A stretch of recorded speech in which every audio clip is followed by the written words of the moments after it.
Today we're looking at what I've called God Understands, and we started the song, Thy loving kind is better than thine.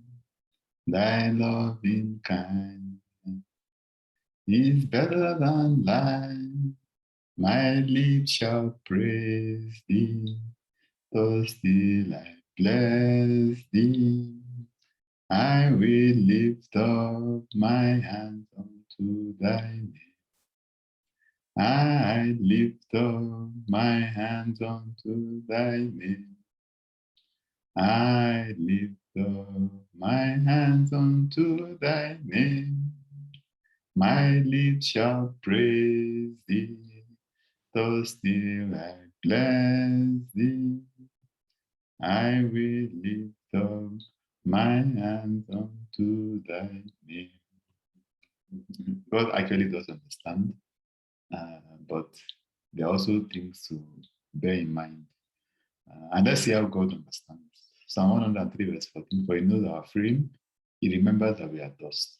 So God takes note of our humanity. God notes the fact that we are not infallible, we are not perfect.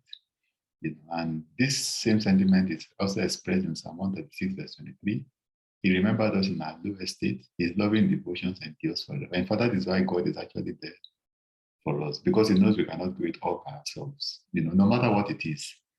Even in our professions, in the things that we think we have expertise in, God intervening really helps and makes a world of difference. But even in terms of sin, and that's why we have that provision that even though God understands, it doesn't mean that this is a blank check to willful sinning.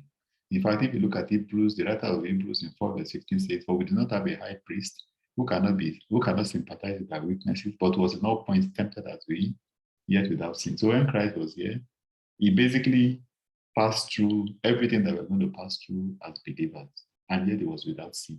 And this is where we need to borrow a leaf from, so that we do not start to give an excuse. God understands, I just can't help myself. That is my weakness. That weakness, take it to God, so that you can start living above that particular weakness and not give occasions for the enemies of God to blaspheme his name.